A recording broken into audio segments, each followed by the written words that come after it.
Hi, this is Dulce Mara of DM Pages. This is now the second installment of my poetry favorites discussion, and this time I'm going to talk about another part of the canon like Dickinson, and it's no other than Wystan U. Auden. Just hearing the name makes me think of certain lines. Pack up the moon and dismantle the sun. I love him. So first, let's have a quick background information about this Auden guy. He was an Anglo-American poet from the 1900s. Furthermore, he was not only a poet but also a writer of prose essays and reviews on the subjects of politics, literature, psychology, and religion. Unlike Dickinson, who was an unknown in her lifetime, Auden was highly influential and controversial during his time. Okay, now let's try to head quickly to some of my favorite poetry that he has written. Let's start with that line I quoted from the beginning of this video. That's from a poem called Funeral Blues. I'm going to read it for you guys. Stop all the clocks. Cut off the telephone. Prevent the dog from barking with a juicy bone. Silence the pianos and with muffled drum, bring out the coffin. Let the mourners come. Let aeroplanes circle moaning overhead, scribbling on the sky the message, he is dead. Put cribbos round the white necks of the public doves. Let the traffic policemen wear black cotton gloves. He was my north, my south, my east and west, my working week and my Sunday rest, my moon, my midnight, my talk, my song. I thought that love would last forever. I was wrong. The stars are not wanted now. Put out everyone. Pack up the moon and dismantle the sun. Pour away the ocean and sweep up the wood. For nothing now can ever come to any good. So Funeral Blues is one of my favorite poems of all time, at least so far.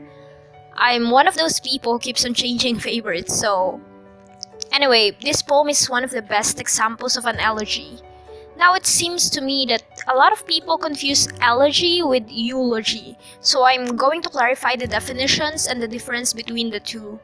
An elegy is a poem that expresses lamentation and melancholy, usually over a subject's death. A eulogy, on the other hand, is written to offer praise to someone who has died. This poem is an elegy. The grief is very much pronounced in every line. I had to read it like that to emphasize the grief and the sorrow of the speaker, although in all honesty I don't think I'm really giving it justice. The speaker was letting everyone know that this certain someone is dead and it is affecting him so much. The poem started with "Stop all the clocks," like the death of this someone makes the speaker want to stop the flow of time just so he can grieve appropriately. And then on the third stanza, he was making it a point that this someone meant everything to him. He was his direction, north, south, east, west. He was his time, all the days of the week. He was everything in life that mattered. And because this someone is now dead, then for the speaker, nothing else remained that mattered. Pack up the moon and dismantle the sun, because he has no need for them anymore. Nothing now can ever come to any good. So it's a sad, painful, grief-stricken poem, and I love it exactly for that reason. And also just because I love Auden's choice of vocabulary in this. Pack up the moon, as if the moon is just some piece of clothing that you can put inside a luggage. Or pour away the ocean, as if the ocean is just as much water as there can be in a small goblet. Sweep up the wood. Is the wood just some garbage in your backyard? But anyway, these particular choice of words created the desired effect, so compliments to those. Oh, and lastly, just before we jump right to the next poem in the list, I also want to draw attention to the rhyme scheme. Auden used the simple AABB rhyme scheme all throughout. Telephone, juicy bone, drum, come. Usually when I read poems that use this rhyme scheme, it makes me really cringe because it sounds forced and it really limits the writer to a few choice of words. But I think that Auden managed it just perfectly. He's just good at it. He'll be using rhyme schemes even in the next poems that I'll be reading. So let's head to the next one. Call me a hopeless romantic, call me cringy, whatever. I don't really care that much for labels. But I know people either love or detest Auden's Oh Tell Me the Truth About Love. For those who haven't heard about it yet, let me give you an exposure and then you can make your judgment. Buckle up, this one's pretty longer. Some say love's a little boy, and some say it's a bird. Some say it makes the world go around, some say that's absurd. And when I asked the man next door, who looked as if he knew, his wife got very cross indeed and said it wouldn't do.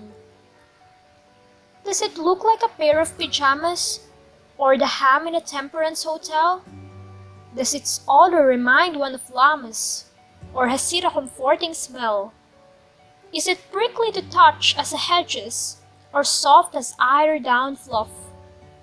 Is it sharp or quite smooth at the edges? Oh, tell me the truth about love. Our history books refer to it in cryptic little notes. It's quite a common topic on the transatlantic boats. I found the subject mentioned in the accounts of suicide and even seen it scribbled on the backs of railway guides. Does it howl like a hungry Alsatian, or boom like a military band? Could one give a first-rate imitation on a saw or a Steinway grand? Is it singing at parties a riot? Does it only like classical stuff? Will it stop when one wants to be quiet? Oh, tell me the truth about love. I looked inside the summer house, it wasn't over there. I tried the themes at Maidenhead and Brighton's bracing air. I don't know what the blackbird sang or what the tulips said, but it wasn't in the chicken run or underneath the bed. Can it pull extraordinary faces? Is it usually sick on a swing? Does it spend all its time at the races or fiddling with pieces of string? Has it views of its own about money? Does it think patriotism enough? Are its stories vulgar but funny? Oh, tell me the truth about love. When it comes, will it come without warning, just as I'm picking my nose? Will it knock on my door in the morning, or tread in the bus on my toes? Will it come like a change in the weather? Will its greeting be courteous or rough? Will it alter my life altogether? Oh, tell me the truth about love. It's one of the most difficult questions to answer until now. What is love? So the poem ponders on this world's greatest mystery, and what I like about Oh Tell Me the Truth About Love is that at first, the tone of the poem really comes off as ignorant or innocent, almost like a childlike curiosity about a subject. Is love a bird? Or is it a pair of pajamas? But also, the speaker who is searching for the answer to the mystery of love has some very significant observations, and so as the reader, you then start asking yourself, how ignorant is the speaker really? Or does he know more than what he lets on? From the very first stanza, the speaker mentioned that a man next door seemed like he knew the truth about love, but then when he answered, his wife disagreed. So the conflict is established very early on in the poem. It has been established that there is so much conflict of opinions when it comes to the truth about love. Some say it's nice, some say it's pretty rough, and as you traverse the poem all the way to the end, you actually realize that this isn't a very sweet poem. In fact, but maybe this is also just a conflict of opinion and a difference in interpretation. But in fact, the poem is a little depressing. The speaker comes off as someone clueless about the subject, but also maybe he's not so clueless because he's heard stories about the subject, and down on the third stanza, he mentioned that he found the subject mentioned in accounts of suicides. So, with all these observations compiled together, he's not so clueless about love, but rather he is confused with what to make of all the information he has of it. It's pretty chaotic inside his head, so now he starts looking for it. He starts looking for love everywhere, but then it's not anywhere. He could not find it, so the readers know here that the speaker assumes to have not experienced love at all. Everything he knows about the subject is just head knowledge, but he has not encountered it yet. That's why he's looking for it. But then, down to the sixth stanza, there are some interesting lines. Has it views of its own about money? Does it think patriotism enough? These are very significant lines because these lines are asking about the very nature of love. What are its principles? What are its standards? And when we think of patriotism, we think patriotism means loving one's country. And I love my country. Therefore, I know what love is, right? But the speaker asks, does love think patriotism is enough? Now, as the reader, you also start asking yourself, is it enough? Does patriotism qualify as love? And what if it's not? Then do I know anything about love at all? Obviously, the answer is no.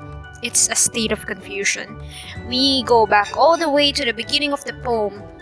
No matter the observations, no matter what we know about it, we're never gonna know what it is. So the poem ends in the same inquiry. Oh, tell me the truth about love. I think I'll be doing just one more of Auden's poems. Forgive me if I am taxing you. I hope I'm not, because Auden's poems are longer than Dickinson's, but they're also really good, so I want to cover them just right. This last poem is a poem close to my heart. Something I interpret a little too personally because it exposes one of my many existing fears. I'll elaborate on that later, but let me read it first. Looking up at the stars, I know quite well that for all they care, I can go to hell. But on earth, indifference is the least we have to dread from man or beast. How should we like it were stars to burn a passion for us we could not return? If equal affection cannot be, let the more loving one be me. Admirer as I think I am, of stars that do not give a damn, I cannot, now I see them say, I missed one terribly all day. Were all stars to disappear and die, I should learn to look at an empty sky and feel its total dark sublime, though this might take me a little time.